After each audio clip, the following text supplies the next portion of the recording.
Hi.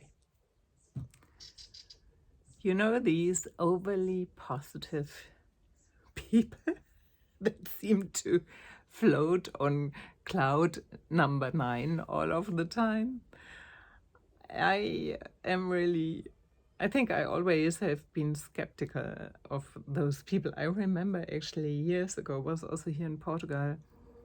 Me and my boyfriend at the time, we went to a community that was close to Evora, I think. And I actually originally was the one who was curious and then the one who didn't like it. And we had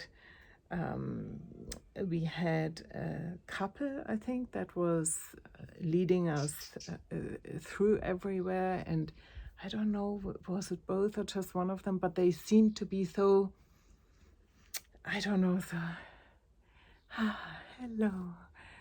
It's so nice, and they seem to be so overly, I don't know. And when I encounter that, there's this little devil inside of me that wants to kind of peek and see what's underneath that overly, it's like a dessert that's too sweet. Yes, and because I have the feeling there's a certain level of fakeness. And then I also know people that are so positive that it's nearly already aggressive. I know that sounds really weird, but I have someone close to me. If she doesn't want to talk with you about anything that might be a little bit more challenging, you already hear it on the phone. It's like this, "Hi, how are you?" And you better don't really say how you really feel. That that it's not welcomed, any real feelings apart from just saying, "Yeah, I'm fine." And I think what I actually want to say with all of this is that there is a thing of too much positivity, and it's called toxic positivity, when everything just becomes this overly, I don't know whether I even want to call it positive, but it seems like it's like this defense mechanism. I don't want to feel any true feelings, so and I don't want to feel any pain. I don't want to feel any suffering, not my own, not other people's suffering. So I just pretend that everything is great. Maybe I mix a little bit of law of attraction into it. And say that I have to always vibrate so high, and then it's even better. But I think there's a real difference between being resilient and developing little practices of joy where we, maybe go for a walk and see the little things and enjoy them, and or practice gratefulness. There's a huge difference to that and walking around and always pretending that everything is fine and not having any capacity to be with more difficult feelings, be it our own feelings or other people's feelings. And why I think this is actually so dangerous is because ultimately it leads to gaslighting.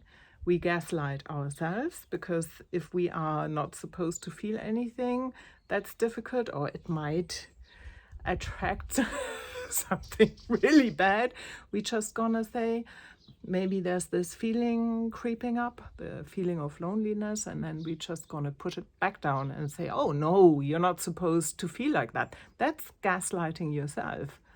Or if I tell someone else, I've been just to the doctor and they diagnosed dry eyes, and then the other person says, but dry eyes, that's no problem. And it's like, but it is, it is, and so I think I sometimes really am worried that people in general don't seem to have a lot of capacity anymore to be with their own more challenging feelings. And yes, fine, walk around and fake your way through and just say, everything is fine. But somewhere deep down, these feelings are still there. And I found with those people who are overly positive and like this, I often had the feeling, well, at least those I know a little bit better, that there's this anger that's somehow in passive aggressive acts, yes, seeping through everywhere. Fine, so that's the better way then, right? To do this? I don't think so. So what about just being a little bit more real for a change and